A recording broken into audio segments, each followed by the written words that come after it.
tim Resmo Polsek Wajo Makassar menahan terduga preman. Pelaku ditangkap dalam kondisi mabuk dan membawa senjata tajam saat terjadi keributan. Tim Resmo Polsek Wajo Makassar yang melakukan patroli premanisme di sejumlah lokasi. Petugas pun mendatangi Jalan Sangir, Kota Makassar, usai menerima laporan keributan.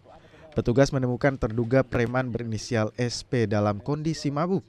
Petugas kemudian melakukan penggeledahan dan menemukan senjata tajam jenis badik. Usai jalani pemeriksaan, pelaku ternyata seorang residivis kasus penganiayaan dan telah 2 kali keluar penjara. Pelaku ini ternyata residivis, pernah dipenjara selama 2 tahun pada tahun 2019 atas kasus penganiayaan. Kemudian pernah diamankan pada tahun 2024 dengan kasus yang sama, yaitu penganiayaan. Dan terakhir kami amankan membawa senjata tajam jenis badik.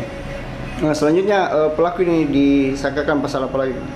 Yang kami terapkan saat ini adalah pasal 2 ayat 1 Undang-Undang Darurat nomor 12 tahun 1951 dengan ancaman 10 tahun penjara. Pelaku ditahan di Polsek Wajo Makassar untuk penyelidikan lebih lanjut, sementara senjata tajam disita polisi sebagai barang bukti. Rama Pratama, Kompas TV Makassar.